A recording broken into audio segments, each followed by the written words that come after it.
رب اشرح لي صدري ويسر لي أمري واحلل عقدة من لساني يفقه قولي وأفوض أمري إلى الله إن الله بصير بالعباد اللهم وفقني لبيان ما يحتاجون الحاضرون إليه أما بعد.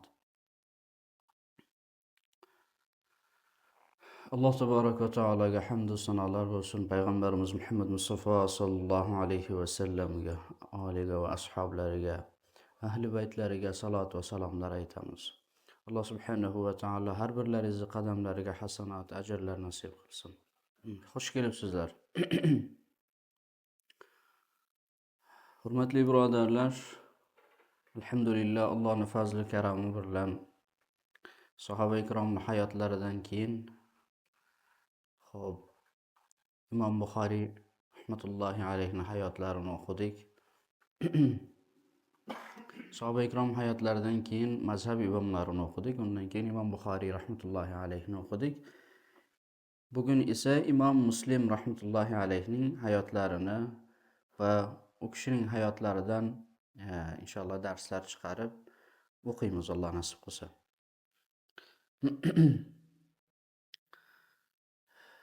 Mazhab imomlari, ya'ni ahli sunnat val jamoani orqasidan ketadigan, ahli sunnat val jamoani fiqhiy ma'noda qabul qilgan to'rtta mazhab bor edi: Shofiy, Hanafiy, Hanbali, Maliki. Bu mazhabni imomlarini hayotlarini o'qidik. Bulardan keyin hadis kitoblari olarak va hadis qaynoqlari olarak Qur'oni Karimdan keyin bizga mu'tabar kitoblar bayon qilingan. Bulardan bittasi Imom Buxoriyning Sahihul Buxoriy asarlari edi. Biz birinchidan Qur'oni Karimni qaynoq olarak olamiz. Qur'oni Karimda topolmaydigan narsalarimizni keyin hadis-i shariflarda qidiramiz. Va bu hadis-i shariflarni sahih bir shaklda bizlarga kelishligiga musabbib bo'lgan zotlardan bittasi Imom Muslim.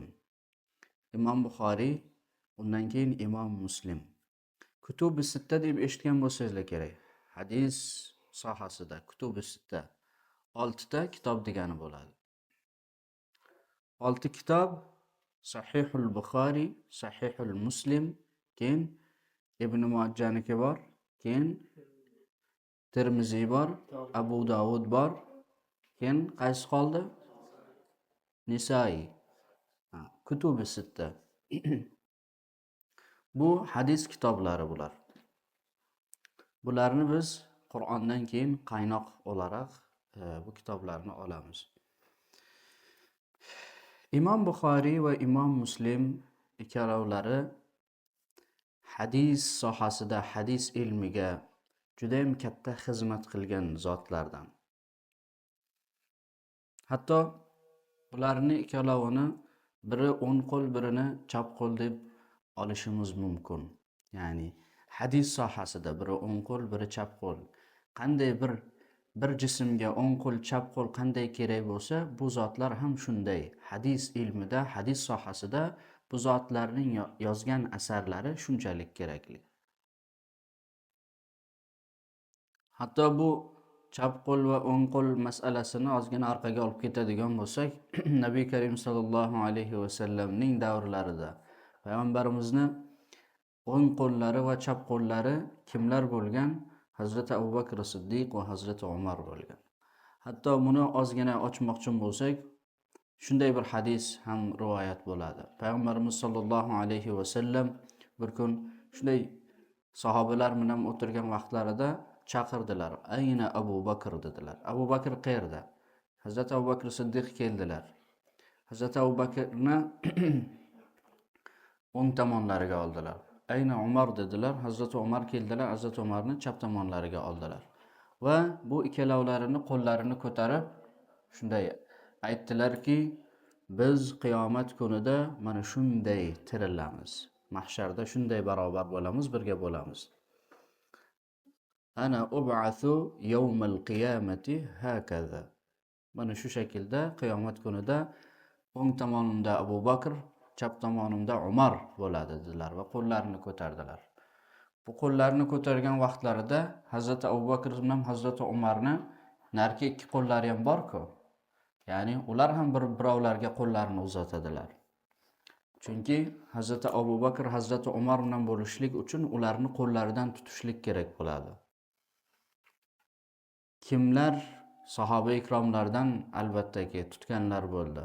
Tobiindan tutganlar bo'ldi va tabayut tobiindan tutganlar bo'ldi. Bulardan Hazrati Umar va Hazrati Abu Bakrning qo'lini ushlaganlardan bittasi kim edi? Hazrati Imom Buxoriy rahmatullohi alayhi va Hazrati Imom Muslim rahmatullohi alayhi. Ya'ni yaqin bo'lishlari shart emas. Ayni donamda, ayni zamonda yashashlari shart emas.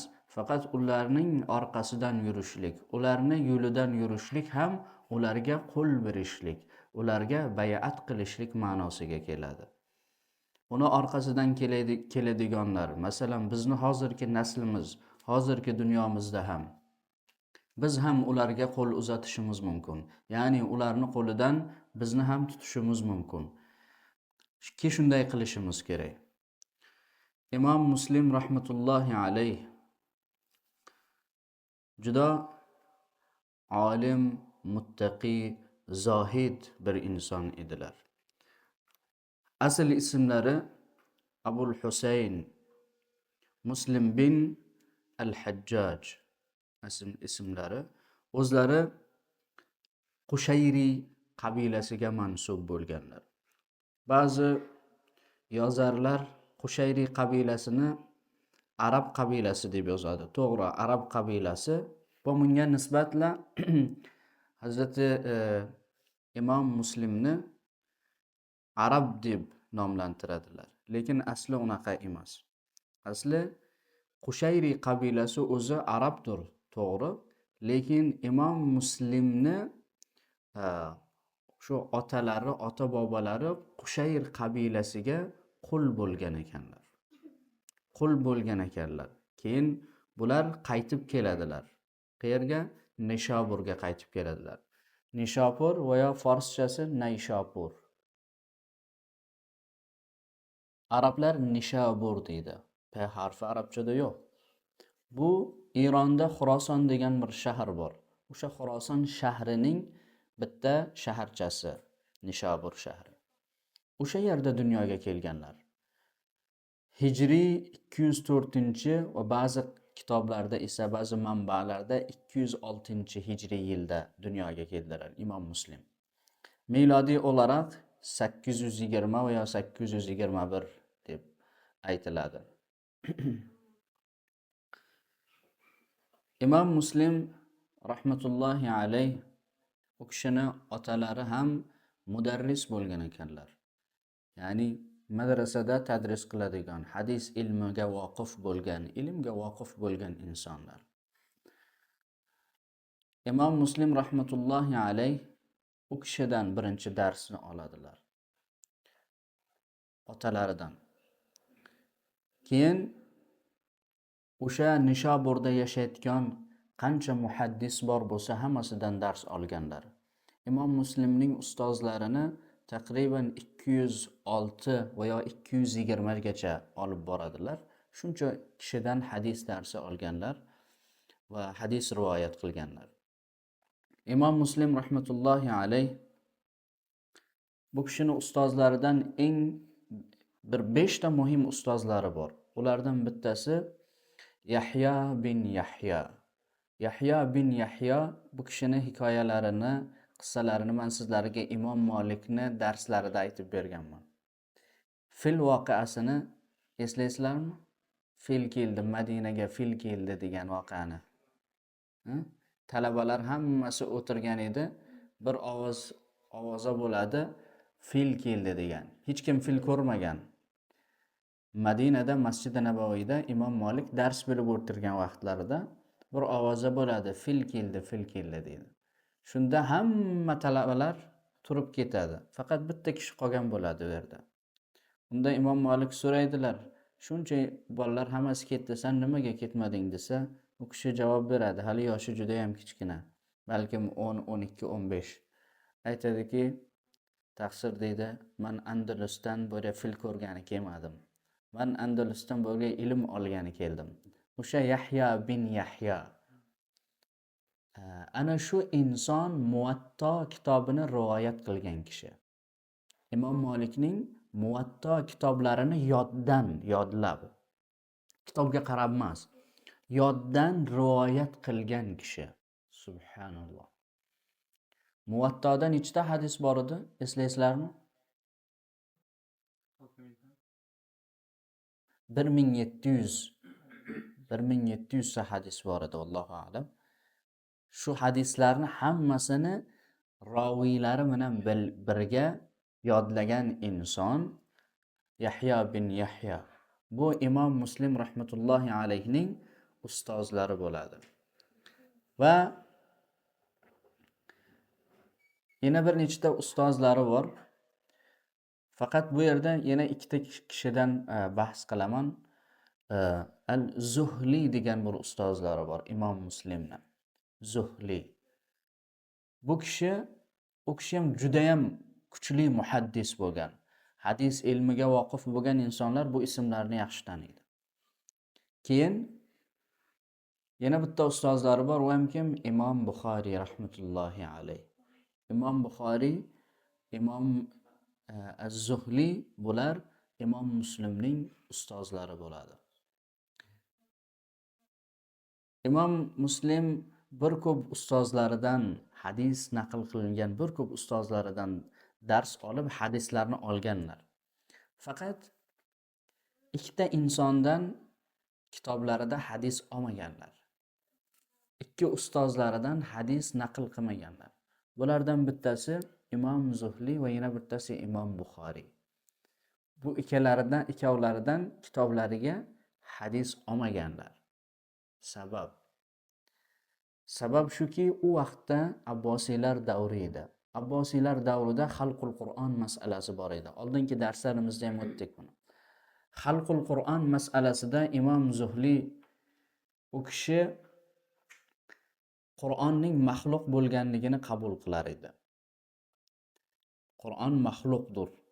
Hatto Qur'onning maxluqligini kim qabul qilmasa, ya'ni hatto majlisimga kelmasin degan so'zlarni aytgan bir zot. O'sha Imom Muslim rahmatullohi alayh Imom Zuhlini darslarida o'ltirgan vaqtlarida shu so'zni eshitadilar. Aytadilarki, Qur'onning maxluqligini qabul qilmagan mani darsimni kelmasin deganda Imom Muslim rahmatullohi alayh darsdan turib ketadilar. Darsga qolmaydilar. Keyin shu sababdan ya'ni tankidni ichiga kirgan kishidan hadis olmayman deydilar Imom Muslim. Imom Buxoriy rahmatullohi alayhdan nima uchun olmadilar? Imom Buxoriy rahmatullohi alayh esa Qur'onning maxluq bo'lmaganligini, Qur'on maxluq emas, bu Allohning kalomi deb aytganlar. Bu to'g'ri.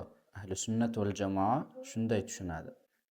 Lekin bu yerda muammo nima? Aytadilarki, bu ikki ustozim ham tanqid ichiga tushib ketdilar. Bir-birovini tanqid qiladi. Xususan Imom Zuhli Imom Buxoriyni ko'p tanqid qiladilar bu mavzuda. Shuning uchun bu ikkala kishidan ham Imom Muslim hadis olmaydilar. Imom Muslimni Sahihul Muslim, Jami'us Sahihul Muslim asarlari. Bu juda ham muhim bir asar. Eslaringizda bo'lsa, Imom Buxoriy rahmatullohi alayh 600 ming hadisni ichidan olib yozgan edilar. 600 ming hadisdan yozgan edilar Sahihul Buxoriyni. Imom Muslim esa 3 ming hadisdan ichidan yozadilar. Sababi nima? Chunki Imom Buxoriy bilan Imom Muslim oralarida 12 yosh farq bor. Ya'ni 300 ming hadislik ishni Imom Buxoriy qilgan edilar shuning uchun. Bu yerda yana ustoz va talaba munosabati bor. Ustoz va talaba munosabati bor. Imom Muslim rahmatullohi alayh yoshlari 20-22larga yaqinlashgan vaqtda hajga safarga chiqadilar. Safarga chiqqan vaqtlarida u haj yo'li borish kelish o'zi 2 yil davom etadi vaqtlarda. 2 yil, balkim 1 yildan ham ko'p. Shu yo'lda ketayotgan vaqtlarida biladilar qayerda qanaqa muhaddis yashaydi. Qayerda qaysi hadis olimi bor. Yo'lda kelayotgan vaqtlarida hajga niyat qilib chiqadilar va yo'lda kelayotgan vaqtlarida hadis to'playdilar. Hadis oladilar. Shu muhaddislardan borib dars oladilar, hadis eshitadilar. Borguncha ham, kelguncha ham shunday bo'ladi. Kelganlaridan keyin yosh 20-25 yoshlariga keladilar. Hajdan keyingi davrda. Keyin bir do'stlari bor, o'sha kishi bilan ilm uchun safar qiladilar.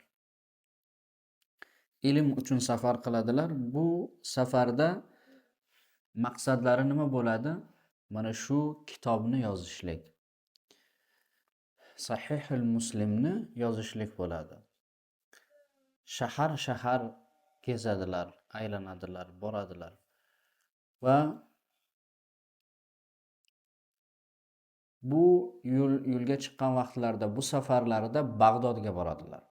Bag'dodda u vaqt kim bor? Ahmad ibn Hanbal bor. Ahmad ibn Hanbaldan ham dars olgan bu kishi. Ahmad ibn Hanbal, Imom Buxoriy ham Ahmad ibn Hanbaldan dars olgan edilar, eslaringizda bo'lsa. Imom Muslim ham Ahmad ibn Hanbaldan dars oladilar. Bu yerda ajoyib bir voqea bor. Ahmad ibn Hanbal so'raydilar, ya'ni 25 yoshlarida bir inson hadisga muncha aloqasi bor. Bu ilmga nimaga muncha aloqasi bor? Hadis olgan borgan vaqtlarda, ilm tahsilga borgan vaqtlarda so'raydilar. Siz qanday bo'ldida bu yo'lga kirdingiz dedilar. Imom Muslimga aytadilar. Ahmad ibn Hanbal. Imom Muslim aytadilarki, men dedilar bir kun Nayshaburda o'tirgan edim. Biznes qilar ekan, tijorat bilan mashg'ul ekan o'zlari. Tijorat qiladilar. Mana bu kiyim narsalar deymiz-ku, tikka, lattalar. Imom Abu Hanifa ham bazzoz edilar. Fors tilida eskidan bularga bazzoz deb aytiladi. Mana bu mato bilan shug'ullanayotgan insonlarga. Shuni biznesini qiladilar.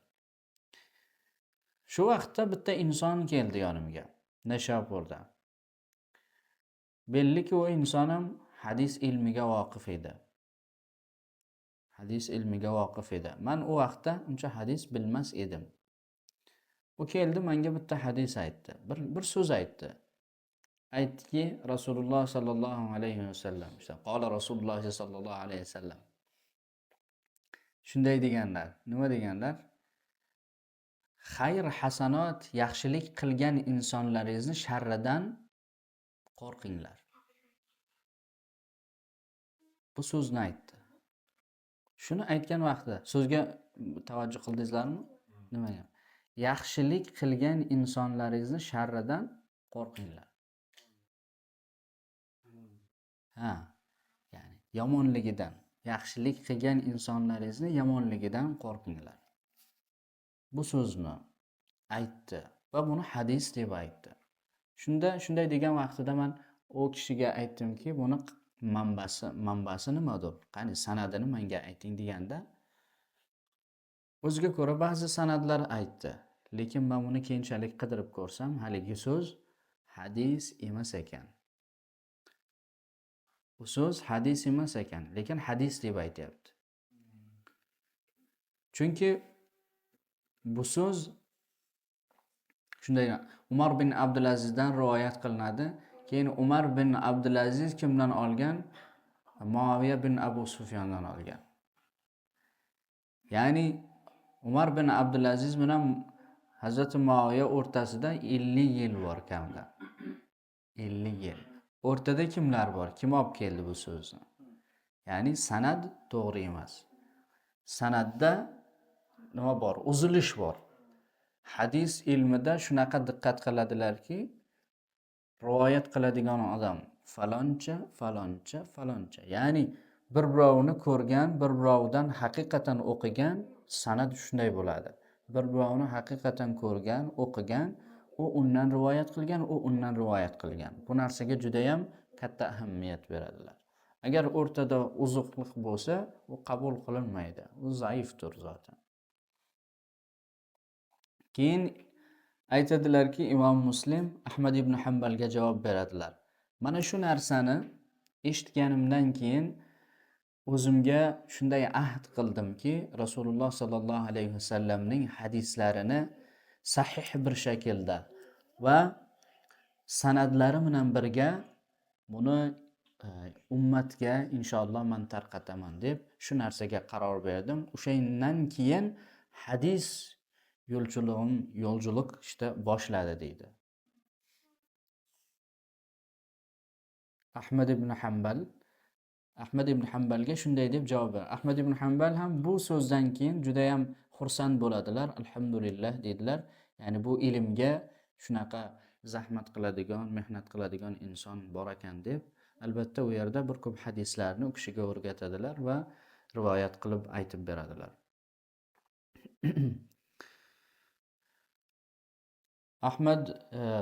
Ahmad ibn Hanbaldan keyin boshqa ham bir ko'p ustozlari bo'lgan. Ya'ni 200 dan oshiq ustozlari bo'lgan deb aytdik. Keyin Imom Muslimning talabalari ham ko'p bo'lgan. Masalan, Imom Tirmiziy Imom Muslimning talabalaridir. Nisoiy, Ibn Huzayma, bunga o'xshagan bir ko'p muhaddislar bor, katta olimlar. Bular Imom Muslimning talabalaridir. Endi bu yerda ismlarni aytyapman. Masalan, Tirmiziy dedik, Nisoiy dedik. Bular hammasi, bular hech bittasi arab emas. Masalan, Kutub-i Sitta degan vaqtimizda Kutub-i Sittadan nechtasi arab?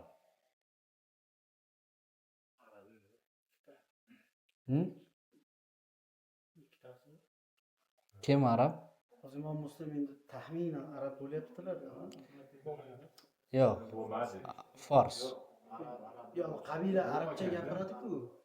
Endi o'sha paytda arablar bo'lganligi Ha? Ibn Majja, Bittasi ham arab. Abu Dawud. Kitubi Sittada Ibn Majah yo'q-ku. bor. Bormi? Ibn Majja. Qarang, bu yerda muhim bo'lgan arab ajamli emas. Muhim bo'lgan bu yerda bir narsaga diqqat qilishlaringizni xohlayman. Alloh subhanahu va taolo ilm tojini xohlaganiga beradi. Alloh subhanahu va taolo Amaviylar davrida ilmni arablarga bergan edi. Keyin Andalus Amaviylariga ilmni berdi. Andalus Amaviylari 800 yil. Andalus o'zi ilm markazi bo'ldi. Bugungi Ispaniya. Ilm markazi. Nafaqat musulmonlar uchun, ya'ni g'arb dunyosi uchun ham ilm markazi bo'lgan.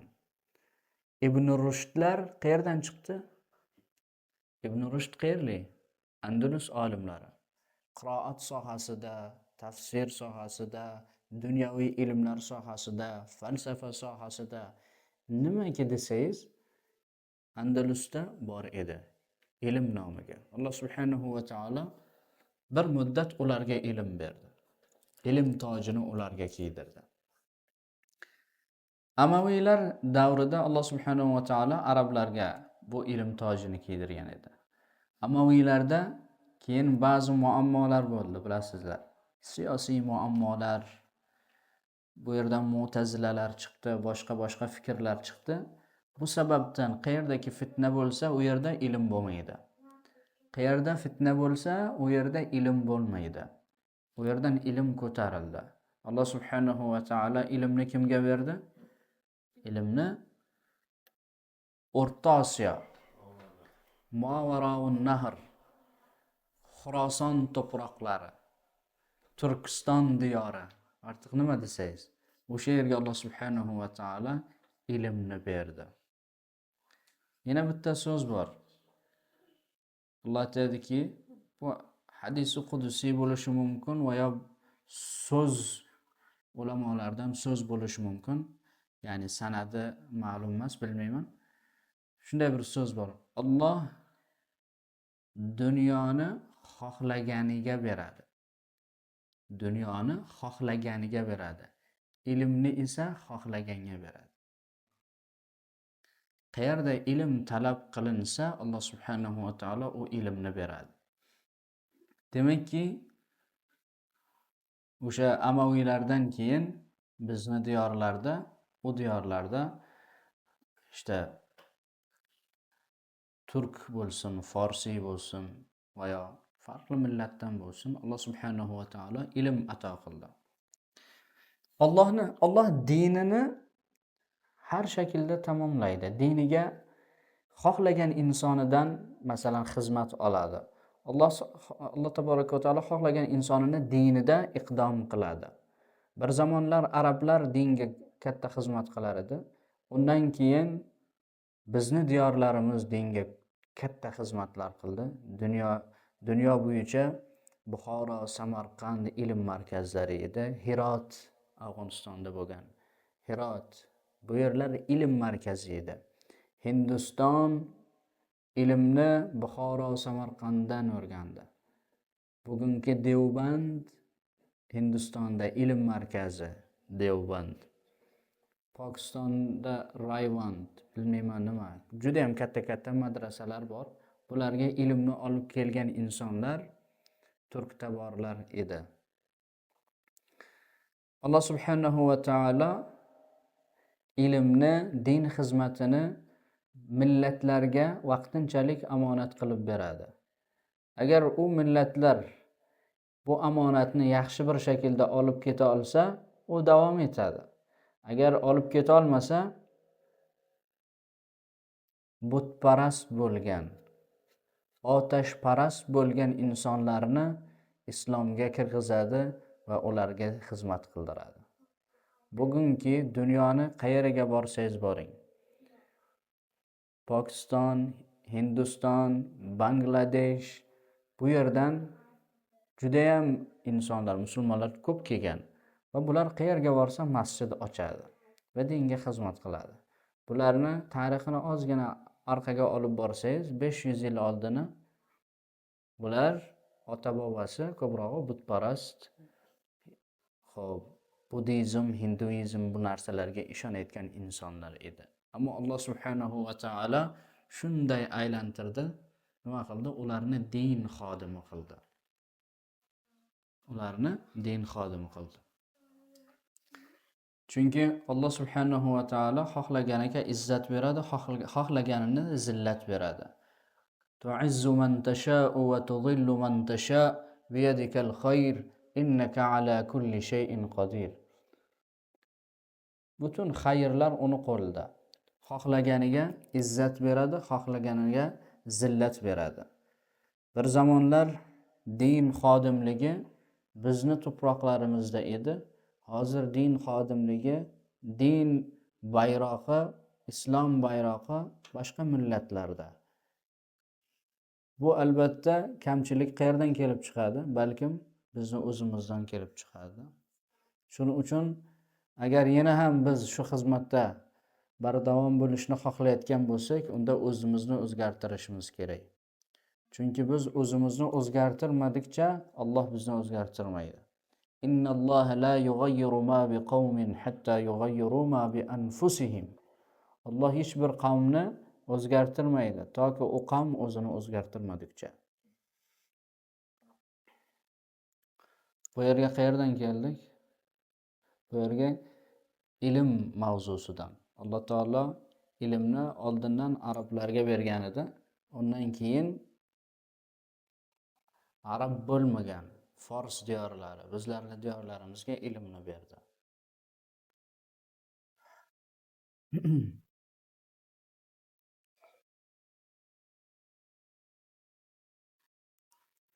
Imom Muslim rahmatullohi alayhi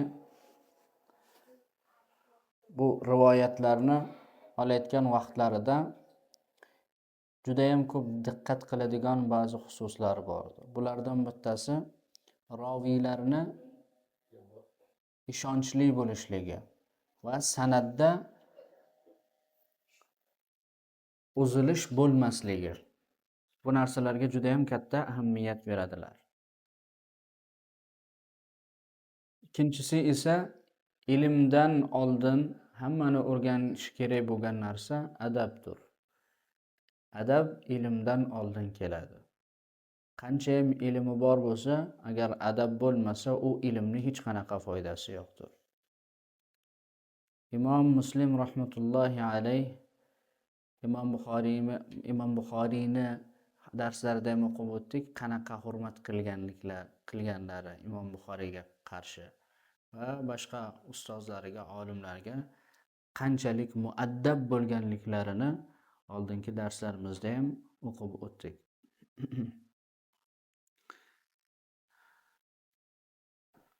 Imom Buxoriy, Imom Muslim, endi bu ikki kitob borda, Sahih Buxoriy va Sahihul Muslim. Ba'zi davlatlarda Imom Buxoriyning kitoblari Imom Muslimdan ozgina mo'tabarroq ko'rinadi. Ba'zi diyorlarda esa Imom Muslimni kitoblarini mo'tabarroq ko'radilar. Xususan Mag'rib, bugungi Maroko, bu Misr, ba'zi shu tomonlarda Imom Muslimning kitoblarini mo'tabarroq ko'radilar. Albatta, buni ham o'ziga ko'ra muhaddislarning yonida dalillari bor. Lekin ahli sunnat val jamoa, ya'ni islom dunyosining ichida ko'pchilikni eng katta ahamiyat bergan kitobi Qur'ondan keyin Imom Buxoriy rahmatullohi alayhining kitoblaridir. Imom Muslim rahmatullohi alayh zuhd va taqvo bilan, ya'ni 15 yil mana shu bitta kitobni yozish uchun shu kitobni ustida 15 yil xizmat qilganlar bitta kitobga. Imom Buxoriy Sahih Buxoriyni necha yilda yozganlar? 16 yil. Imom Muslim esa 15 yilda yozganlar. Ya'ni bular demak bir insonning yarim umri demak. Imom Muslim rahmatullohi alayh 45 yoshlarida vafot qiladilar. Faqat shu zamon ichida 19 ta kitob yozganlar. Bu asarlardan, bu kitoblardan ba'zilari kunimizgacha kelgan va ba'zilari esa kelmagan. Albatta, Avlodus Sahaba degan bitta kitoblari bor, mashhur. Uni inshaalloh har kim o'sha kuchi yetsa olib o'qisin. Avlodus Sahaba, sahobalarning farzandlari degan. O'zi maroq etiladigan bir kitob aslida, olib o'qish kerak. Sahobalarning farzandlari. Inshaalloh bu kitobni olib o'qiymiz. Alloh subhanahu va taolo o'qiganimizga amal qilishlikni nasib qilsin. Alloh subhanahu va taolo